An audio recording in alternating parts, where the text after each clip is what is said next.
ಎಲ್ಲರಿಗೂ ನಮಸ್ಕಾರಗಳು. ಹಾಗೆ ನಮಸ್ಕಾರ ಮಾಡುತ್ತಾ ಈ ವಿದ್ಯಾಪೋಷಕ 2001ರಲ್ಲಿ ಪ್ರಾರಂಭವಾದಂಥ ಈ ವಿದ್ಯಾಪೋಷಕ ಸಂಸ್ಥೆ ಬಡ ಮತ್ತು ಪ್ರತಿಭಾವಂತ ವಿದ್ಯಾರ್ಥಿಗಳಿಗೆ ಅವರದೇ ಆದಂಥ ರೀತಿಯಲ್ಲಿ ಅವರನ್ನು ಪೋಷಿಸಿಕೊಂಡು ಬರತಕ್ಕಂಥ ಮಹತ್ವ ಕಾರ್ಯವನ್ನು 2001ರಿಂದ ಇಲ್ಲಿವರೆಗೆ ಅದು ಮಾಡ್ತಾ ಇದೆ. ಅದಕ್ಕೆ ತಾವೆಲ್ಲರೂ ಅದಕ್ಕೆ ಸಾಕ್ಷೀಭೂತರು ಅಂತ ಇಲ್ಲಿ ನಾನು ಹೇಳಲಿಕ್ಕೆ ಇಚ್ಛೆಪಡ್ತೇನೆ. ಗಾಂಧೀಜಿ ಮತ್ತು ಅಂಬೇಡ್ಕರ್ ಅವರು ಹೇಳುವಂತೆ ದೊಡ್ಡವರನ್ನು ದೊಡ್ಡವರಾಗಿ ನೋಡುವುದು ನಮ್ಮ ಒಂದು ಕರ್ತವ್ಯ. ಆದರೆ ದೊಡ್ಡವರನ್ನು ದೊಡ್ಡವರನ್ನಾಗಿ ನೋಡುವ ವ್ಯಕ್ತಿ ಯಾರು ಅಂತ ಪ್ರಶ್ನೆ ಬಂದಾಗ ಆತನನ್ನು ಕೀಳ ದೃಷ್ಟಿಯಿಂದ ನೋಡಿದ್ರೆ ಆ ದೊಡ್ಡವರನ್ನು ಆ ಕೀಳ ದೃಷ್ಟಿಗೆ ಇಳಿಸಿಕೊಳ್ಳಬಾರದು ಎಂಬುದು ಗಾಂಧೀಜಿ ಮತ್ತು ಅಂಬೇಡ್ಕರ್ ಅವರ ಮಾತು. ಆದರೆ ವಿದ್ಯಾಪೋಷಕ ಇದರಲ್ಲಿ ಸಮಾನತೆಯನ್ನು ತೆಗೆದುಕೊಂಡು ಬಂದು ಇವತ್ತು ಇಂಥ ಕಾರ್ಯಕ್ರಮ ಮಾಡ್ತದೆ. ಈ ಕಾರ್ಯಕ್ರಮಕ್ಕೆ ತಮ್ಮೆಲ್ಲರನ್ನು ಸ್ವಾಗತ ಮಾಡುವ ಪೂರ್ವದಲ್ಲಿ ಪ್ರಾರ್ಥನೆಯೊಂದಿಗೆ ಈ ಕಾರ್ಯಕ್ರಮ ಪ್ರಾರಂಭವಾಗ್ತದೆ. ಆದ್ದರಿಂದ ನಮ್ಮ ಪುಟ್ಟರಾಜ್ ವಿದ್ಯಾರ್ಥಿಯು ಈ ಪ್ರಾರ್ಥನೆಯೊಂದಿಗೆ ಈ ಕಾರ್ಯಕ್ರಮವನ್ನು ಸುಗಮಗೊಳಿಸಬೇಕೆಂದು ಅವರನ್ನು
ಆಹಾರ ಸಾಮಗ್ರಿಗಳ ವಿತರಣಾ ಸಮಾರಂಭಕ್ಕೆ ತಮ್ಮೆಲ್ಲರಿಗೂ ಸ್ವಾಗತ ಸುಸ್ವಾಗತ. ಈ ಕಾರ್ಯಕ್ರಮವು ವಿದ್ಯಾಪೋಷಕ ಸಂಸ್ಥೆ ಧಾರವಾಡ ವತಿಯಿಂದ ಗದಗ ಜಿಲ್ಲಾ ಬಡ ಹಿಂದುಳಿದ ಪ್ರತಿಭಾವಂತ ವಿದ್ಯಾರ್ಥಿನಿಯರಿಗೆ ಈ ಪೊಟ್ಟಣಗಳನ್ನು ದಾನಿಗಳಿಂದ ಕೊಡಲ್ಪಟ್ಟಿರುತ್ತದೆ. ಕಾರಣ ಈ ಕಾರ್ಯಕ್ರಮಕ್ಕೆ ಆಗಮಿಸಿದಂಥ ಪ್ರಪ್ರಥಮವಾಗಿ ನಮ್ಮ ವೀರೇಶ್ವರ ಪುಣ್ಯಾಶ್ರಮದ ಪೀಠಾಧ್ಯಕ್ಷರಾದಂಥ ಶ್ರೀ ಪೂಜ್ಯ ಕಲ್ಲಯ್ಯನವರಿಗೆ ಪಾದಗಳಲ್ಲಿ ನಮಸ್ಕರಿಸುತ್ತಾ ಅವರನ್ನು ಈ ಕಾರ್ಯಕ್ರಮಕ್ಕೆ ಸ್ವಾಗತಿಸುತ್ತೇನೆ. ಹಾಗೆ ವೇದಿಕೆ ಮೇಲೆ ಹಿರಿಯರಾದಂತಹ ಶಿವಪ್ಪ ಸಜ್ಜನ ಇವರೂ ಸಹಿತ ಅವರ ಕುಟುಂಬ ಈ ವಿದ್ಯಾಪೋಷಕ ಸಂಸ್ಥೆ ಧಾರವಾಡ ಸ್ವಯಂ ಸೇವಕರಾಗಿ ಕಾರ್ಯನಿರ್ವಹಿಸುತ್ತಾ ಬಂದಿದ್ದಾರೆ. ಸತತವಾಗಿ 10 ರಿಂದ 12 ವರ್ಷ ಕಾರ್ಯಕ್ರಮ ನಿರ್ವಹಿಸ್ತಾ ಇದ್ದಾರೆ. ಅವರಿಗೂ ಸಹಿತ ಈ ಕಾರ್ಯಕ್ರಮಕ್ಕೆ ಸ್ವಾಗತ. ಗದಗ ಜಿಲ್ಲಾ ಪಂಡಿತ್ ಪಂಚಾಕ್ಷರಿ ಗವಾಯಿ ಸಂಗೀತ ಮಹಾವಿದ್ಯಾಲಯದ ಕನ್ನಡ ಪ್ರಾಧ್ಯಾಪಕರಾದಂತಹ ಹಾಗೂ ಮುಖ್ಯಸ್ಥರಾದಂತಹ ಪ್ರೊಫೆಸರ್ ಗುರುಮಠ್ ಸರ್ ಅವರಿಗೂ ಸಹಿತ ಈ ಕಾರ್ಯಕ್ರಮಕ್ಕೆ ಹೃತ್ಪೂರ್ವಕ ಸ್ವಾಗತ. ಅವರು ಈ ಕಾರ್ಯಕ್ರಮದ ಅಧ್ಯಕ್ಷರಾಗಿ ಕಾರ್ಯನಿರ್ವಹಿಸುತ್ತಿದ್ದಾರೆ. ಅಲ್ಲದೆ ವೇದಿಕೆ ಮೇಲೆ ಆಸೀನರಾದಂತಹ ಇನ್ನು ಗದಗ ಜಿಲ್ಲಾ ವಿದ್ಯಾಪೋಷಕ ಸ್ವಯಂ ಸೇವಕ ಆಗಿ ಕಾರ್ಯನಿರ್ವಹಿಸುತ್ತಿರುವಂತಹ ಡಾಕ್ಟರ್ PS ಕಣ್ಣಿ ಹಾಗೂ ಡಾಕ್ಟರ್ ಇವರಿಗೂ ಸಹಿತ ಈ ಕಾರ್ಯಕ್ರಮಕ್ಕೆ ಸ್ವಾಗತಿಸುತ್ತೇನೆ. ಪ್ರಮುಖವಾಗಿ ತಾವು ಬೆನಿಫಿಷಿಯರ್ಸ್ ವಿದ್ಯಾಪೋಷಕದ ಬೆನಿಫಿಷಿಯರ್ಸ್ ಆಗಿ ಆಗಮಿಸಿದಂತ ವಿದ್ಯಾರ್ಥಿಗಳಿಗೆ ಮತ್ತು ಪೋಷಕರಿಗೆ ಹೃದಯಪೂರ್ವಕ ಸ್ವಾಗತ ಸುಸ್ವಾಗತ. ವಿದ್ಯಾರ್ಥಿ ಮಿತ್ರರೆಲ್ಲರಿಗೂ ಈ ವಿದ್ಯಾಪೋಷಕ ಸಂಸ್ಥೆ ಏನು ಅಂತ ಗೊತ್ತು. ಅಲ್ಲದೆ ಅದರ ಕಿರು ಪರಿಚಯ ನಾನು ಇಲ್ಲಿ ಹೇಳಲಿಕ್ಕೆ ಇಚ್ಛಪಡ್ತೇನೆ. 2001ರಲ್ಲಿ ಧಾರವಾಡ ಕೇಂದ್ರದಲ್ಲಿ ಕೇವಲ 5 ರಿಂದ 6 ಪ್ರೊಫೆಸರ್ ಮತ್ತು ದಾನಿಗಳ ಸಹಾಯದಿಂದ ಹುಟ್ಟಿದಂತಹ ಈ ಸಂಸ್ಥೆ ವಿದ್ಯಾಪೋಷಕ ಸಂಸ್ಥೆ. ಇದರ ಉದ್ದೇಶ ಒಂದೇ, ನಮ್ಮ ರಾಜ್ಯದಲ್ಲಿ ಕಡು ಬಡವರಿಗೆ ನಿಜವಾಗ್ಲೂ ಅವರು ವಿದ್ಯಾವಂತರಿರ್ತಾರೆ, ಸ್ಕಾಲರ್ಸ್ ಇರ್ತಾರೆ, ಅವರಿಗೆ ಕೇವಲ ದುಡ್ಡು ಮಾತ್ರ ಅವರ ವಿದ್ಯಾಭ್ಯಾಸಕ್ಕೆ ತೊಂದರೆ ಆಗಬಾರದು ಅನ್ನೋ ಒಂದೇ ಒಂದು ದೃಷ್ಟಿಯಿಂದ ಈ ಸಂಸ್ಥೆ 2001ರಲ್ಲಿ ಪ್ರಾರಂಭವಾಯಿತು. ಇದರ ಉದ್ದೇಶ ಸಾಮಾಜಿಕ ಸಮಾನತೆ, ಲಿಂಗ ಸಮಾನತೆ ಹಾಗೂ ಬಡವರು ಶ್ರೀಮಂತರು ಭೇದ ಭಾವ ಇಲ್ಲದೆ ಬಡವರಿಗಾಗಿ ಅವರ ವಿದ್ಯಾಭ್ಯಾಸಕ್ಕೆ ಅನುಗುಣವಾಗಿ ಅವರ ಮುಂದಿನ ಶೈಕ್ಷಣಿಕ ವರ್ಷ ದುಡ್ಡಿಗಾಗಿ ನಿಲ್ಬಾರ್ದು ಅನ್ನೋ ಒಂದೇ ಒಂದು ಉದ್ದೇಶಕ್ಕಾಗಿ ಈ ಸಂಸ್ಥೆಯನ್ನ 5 ರಿಂದ 6 ಮಂದಿ ತಯಾರು ಮಾಡಿ. ಆ ಸಂಸ್ಥೆ ಕೇವಲ ಆಸೆ ಪಟ್ರೆ ಸಾಲದು, ಅದಕ್ಕೆ ದುಡ್ಡಿನ ಆರ್ಥಿಕತೆ ಸಹಾಯ ಬೇಕಾಗುತ್ತೆ. ಹಾಗೆ ನಮ್ಮ ಕರ್ನಾಟಕದಲ್ಲಿ ಹಾಗೂ ದೇಶದಾದ್ಯಂತ ಬಹಳಷ್ಟು ಜನ ದಾನಿಗಳಿದ್ದಾರೆ. ಆ ದಾನಿಗಳ ಹೆಸರನ್ನು ನಿಮಗೆ ಹೇಳ್ತಾ ಇದ್ದೀನಿ. ಮೊದಲನೇದಾಗಿ 2001ರಲ್ಲಿ ಪ್ರಾರಂಭವಾದಂತಹ ಈ ಸಂಸ್ಥೆಗೆ ಬೆನ್ನೆಲುಬಾಗಿ ನಿಂತಹ ಇನ್ಫೋಸಿಸ್ ಫೌಂಡೇಶನ್. ನಿಮ್ಗೆ ಗೊತ್ತು ಇನ್ಫೋಸಿಸ್ ಫೌಂಡೇಶನ್. ಅವರು ಕೇವಲ ಸ್ವಲ್ಪ ಪ್ರಮಾಣದ ಹಣದೊಂದಿಗೆ, ಯಾಕಂದ್ರೆ ಸ್ಟಾರ್ಟ್ ಆಗಬೇಕಾಗಿತ್ತು, ಅದು ಕಡಿಮೆ ಪ್ರಮಾಣ ದುಡ್ಡು ಬೇಕಾಗಿತ್ತು, ಅವರು ಬೆನ್ನೆಲುಬಾಗಿ ನಿಂತರು. ಹಾಗೆ ವರ್ಷ ಬರ್ತಾ ಮತ್ತೆ ದಾನಿಗಳ ಜಾಸ್ತಿ ಆದ್ರು. Tata consultancy, Supriya foundations, Gururaj Deshpande foundation, Microsoft, NASSCOM foundation, Oracle, Texas instruments, Visa, Lam Research, Give India, beneficiary ಸರಿಸುಮಾರಾಗಿ 12 ರಿಂದ 13 ದೊಡ್ಡ ಕಂಪನಿಗಳು ಸಹಿತ ಈ ವಿದ್ಯಾಪೋಷಕ ಸಂಸ್ಥೆಗೆ ಬೆನ್ನೆಲುಬಾಗಿ ನಿಂತಿದ್ದಾರೆ. ಕೇವಲ ನೆನ್ಪಿಟ್ಕೊಡ್ರಿ, ದಾನಿಗಳು ಅಂದ ತಕ್ಷಣ ಅವರಿಗೆ ಯಾವುದೇ ರೀತಿಯ ದುರುದ್ದೇಶ ಇರಂಗಿಲ್ಲ. ನಾವು ಕೊಟ್ಟಂತ ಹಣ ನೇರವಾಗಿ ಬಡ ಮಕ್ಕಳಿಗೆ, ಪ್ರತಿಭಾವಂತರಿಗೆ ಮುಟ್ಟುತ್ತೋ ಇಲ್ಲ ಅಂತ ಅವರ ಒಂದು ಉದ್ದೇಶದಿಂದ 2001ರಿಂದ 2021 ಮಟ್ಟ ಅಂದ್ರೆ ಸರಿಸುಮಾರಾಗಿ 20 ವರ್ಷ ಈ ಸಂಘ ಯಾವುದೂ ಕಪ್ಪು ಚುಕ್ಕೆಯಿಂದ ನಡೆಕೊಂಡು ಬಂದಿದೆ ಅಂತಂದ್ರೆ ಇವರ ಸೇವೆ, ಅದರ ಹಿಂದೆ ಇದ್ದಂತಹ ವಾಲಂಟಿಯರ್ಸ್ ಸ್ವಯಂ ಸೇವಕರು ಸರಿಸುಮಾರಾಗಿ ಇವತ್ತಿನ ದಿವಸ ನಮ್ಮ ಕರ್ನಾಟಕದಾದ್ಯಂತ 500ರಿಂದ ಹೆಚ್ಚಿಗೆ ಸ್ವಯಂ ಸೇವಕರಿದ್ದಾರೆ. ಸರ್, ಸ್ವಯಂ ಸೇವಕರ ಅಂದ್ರೆ ಯಾರು? ಅವ್ರಿಗೆ ಯಾವುದೇ ರೀತಿಯ ನೌಕರಿ ಇರಲ್ಲ, ಪಗಾರ ಇರಲ್ಲ, ಅದರಿಂದ ದುಡಿದ್ರ ಏನೂ ಅಪೇಕ್ಷೆ ಪಡಂಗಿಲ್ಲ. ಸ್ವತಃ ತಮ್ಮ ಕಿಸೆಯನ್ನು ಖರ್ಚು ಮಾಡಿಕೊಂಡು ವಿದ್ಯಾರ್ಥಿಗಳ ಮನೆಗೆ, ಬಡ ಮಕ್ಕಳಿಗೆ ಅಪ್ಲೈ ಮಾಡಿರ್ತಾರೆ. ಅಪ್ಲೈ ಮಾಡಿದಂತಹ ಊರಿಗೆ ಹೋಗಿ ಆ ನಿಜವಾಗ್ಲೂ ಬಡವರು ಅದಾರ ಇಲ್ಲ ಅಂತ ನೋಡಿ ಚೆಕ್ ಮಾಡಿದ ನಂತರ ಇವರು ಬಡವರು ಅದಾರ ಅಂದಿದ್ದನ್ನ ಸೆಲೆಕ್ಟ್ ಹಾಕವು. ನಿಮ್ಗೆಲ್ಲ ಅದು ಗೊತ್ತಿರ್ಬೋದು. ಇಷ್ಟೇ ಅಲ್ಲದೆ ಸರಿಸುಮಾರಾಗಿ 21 ವರ್ಷದಲ್ಲಿ ನಮ್ಮ ವಿದ್ಯಾಪೋಷಕ ವಿದ್ಯಾರ್ಥಿಗಳು ಎಷ್ಟು ಮಂದಿ ಇದ್ದಾರಪ್ಪ ಅಂತಂದ್ರೆ 1,43,500 ಜನ ಸ್ಟೂಡೆಂಟ್ಸ್ ಇದನ್ನ ಬೆನಿಫಿಟ್ ಮಾಡ್ಕೊಂಡಿದ್ದಾರೆ. ಇವೆಲ್ಲವೂ ಸಹಿತ ನಮ್ಮ ವಿದ್ಯಾಪೋಷಕ ಸಂಸ್ಥೆ ಮಾಡಲ್ಪಟ್ಟದೆ. ಇಂತಹ ವಿದ್ಯಾಪೋಷಕ ಸಂಸ್ಥೆ ಇವತ್ತಿನ ದಿವಸ ಆ ಪೆಂಡಮಿಕ್ ಪರಿಸ್ಥಿತಿಯಲ್ಲಿ ಬಡ ವಿದ್ಯಾರ್ಥಿಗಳಿಗಾಗಿ ದಾನಿಗಳಿಂದ ಈ ಫುಡ್ ಕಿಟ್ ಅನ್ನ 5 ಕಂಪನಿಗಳು ದಾನ ಮಾಡಿಕೊಟ್ಟಿದ್ದಾರೆ.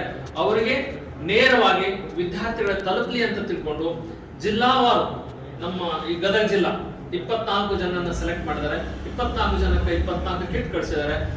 ಈ ಕಿಟ್ಗಳು ನಮ್ಮ ಪೂಜ್ಯರಾದಂತಹ ಕಲ್ಲಯ್ಯಜ್ಜನವರು ಅಮೃತ ಹಸ್ತದಿಂದ ತಮಗೆ ನೀಡಲು ವಿದ್ಯಾಪೋಷಕ ಸಂಸ್ಥೆ ನಮಗೆ ಆರ್ಡರ್ ಮಾಡಿದ್ದಾರೆ. ಆ ಪ್ರಕಾರವಾಗಿ ನಾವು ಇವತ್ತಿನ ದಿವಸ ಪೂಜ್ಯ ಕಲ್ಲಯ್ಯಜ್ಜನವರಿಂದ ನೆರವೇರಿಸಬೇಕಂತ ಇಷ್ಟು ಸಂಕ್ಷಿಪ್ತ ನನ್ನ ಪರಿಚಯ ಮಾಡ್ತಾ ಇದ್ದೀನಿ. ಧನ್ಯವಾದ.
ಸ್ಮರಣೀಯರಾಗಿರ್ತಕ್ಕಂತಹ ಬಸವಾದಿ ಶಿವಶರಣರನ್ನು, ವಿಶ್ವದ ಎಲ್ಲ ದಾರ್ಶನಿಕರನ್ನು ನೆನೆದು ಈ ದಿವ್ಯ ತಪೋತಾಣದ 3 ಯುವತಿ ಪುರುಷರಾಗಿರ್ತಕ್ಕಂಥ ಹಾನಗಲ್ಲ ಗುರುಕುಮಾರ ಮಹಾಸ್ವಾಮಿಗಳವರಲ್ಲಿ ಆ ಹಿನ್ನೆಲೆಯೊಳಗೆ ಈ ವಿದ್ಯಾಪೋಷಕ ಸಂಸ್ಥೆ ಧಾರವಾಡದವರು 2001ರಲ್ಲಿ ಏನು ಪ್ರಾರಂಭ ಮಾಡಿರ್ತಕ್ಕಂಥ ಈ ಒಂದು ಸಂಸ್ಥೆ ನಾಡಿನ ಪ್ರತಿಷ್ಠಿತ 12-13 ಸಂಸ್ಥೆಗಳವರು ಈ ಒಂದು ಬಡ ವಿದ್ಯಾರ್ಥಿಗಳ ಒಂದು ಪ್ರತಿಭೆಯನ್ನು ಗುರುತಿಸಿ ಆ ಪ್ರತಿಭಾವಂತ ವಿದ್ಯಾರ್ಥಿಗಳಿಗೆ ತಮ್ಮ ಕೈಲಾದಷ್ಟು ಸಹಾಯ ಸಹಕಾರವನ್ನು ನೀಡಿಕೊಂಡು ಬರ್ತಕ್ಕಂಥ ಸಂಗತಿ ಕೇಳಿ ಬಹಳ ಖುಷಿಯಾಯಿತು. ಅವರು ಕೊಡಮಾಡ್ತಕ್ಕಂಥ ಈ ವಿದ್ಯಾಪೋಷಕ ಕಿಟ್ಟುಗಳೇನದಲ್ಲ ಆ ವಿದ್ಯಾರ್ಥಿಗಳ ಭವಿಷ್ಯತ್ತನ್ನು ರೂಪಿಸ್ಕೊಳ್ಳಿಕ್ಕೆ ಸಹಕಾರಿ ಆಗ್ತಾ ಇದ್ದವು. ಆ ಹಿನ್ನೆಲೆಯನ್ನು ಆಧರಿಸಿ ಈ 12-13 ಕಂಪ್ನಿಗಳನ್ನು ಈ ಒಂದು ಶುಭ ಸಂದರ್ಭದೊಳಗೆ ಅತಿ ಅವಶ್ಯವಾಗಿ ನಾವು ನೆನೆಯಲೇಬೇಕು. ಆ ಸಂಸ್ಥೆಯನ್ನು ನಡ್ಕೊಂಡು ಹೋಗ್ತಕ್ಕಂಥ ಮಹನೀಯರನ್ನು ಗೌರವಿಸುವಂಥ ಕೆಲಸವನ್ನು ನಾವು ಮಾಡಲೇಬೇಕು. ಸುಮಾರು ಈ ಸಂಸ್ಥೆಗಳ ಮುಖಾಂತರ 1,43,000 ಬಡ ಮತ್ತು ಪ್ರತಿಭಾವಂತ ವಿದ್ಯಾರ್ಥಿಗಳಿಗೆ ಈ ಒಂದು ಆಹಾರ ಸಾಮಗ್ರಿಗಳ ಕಿಟ್ಗಳನ್ನು ವಿತರಣೆ ಮಾಡಿಕೊಂಡು ಬಂದಿರತಕ್ಕಂಥ ಕೆಲಸ ಬಹಳ ಅತ್ಯಂತ ಶ್ರೇಷ್ಠವಾದಂಥ ಕೆಲಸ. ಹೀಗಾಗಿ ಎಲ್ಲ ದಾನಗಳಲ್ಲಿ ಶ್ರೇಷ್ಠವಾಗಿರ್ತಕ್ಕಂಥದ್ದು ವಿದ್ಯಾದಾನ. ಬಡ ವಿದ್ಯಾರ್ಥಿಗಳಿಗೆ ವಿದ್ಯೆ ಕಲಿಬೇಕಂದ್ರೆ ಇಂದಿನ ದಿನಮಾನಗಳಲ್ಲಿ ಅದು ಕಷ್ಟದ ಕೆಲಸ. ಆ ಹಿನ್ನೆಲೆಯೊಳಗೆ ಇಂಥ ಮಹನೀಯರು ಕೊಡಮಾಡ್ತಕ್ಕಂಥ ಈ ಥರದ ಸಾಮಗ್ರಿಗಳ ಒಂದು ಅನುಕೂಲತೆಯಿಂದಾಗಿ ಅವರ ಉಜ್ವಲ ಜೀವನವನ್ನು ರೂಪಿಸಿಕೊಳ್ಳಿಕ್ಕೆ ಸಹಕಾರಿ ಆಗ್ತದೆ ಅಂತಕ್ಕಂಥ ಮಾತನ್ನು ಹೇಳ್ತಾ ವಿದ್ಯಾಪೋಷಕ ಸಂಘ ಅಂದರೆ ಈ ಒಂದು ಸಂಘದಿಂದ ನಿಜವಾಗಿ ನಮ್ಮ ಕನ್ನಡ ನಾಡಿನಲ್ಲಿ ಒಂದಲ್ಲ ಎರಡಲ್ಲ ಸಾವಿರಾರು ಸಂಘಗಳು ಹುಟ್ಟ್ಯಾವು.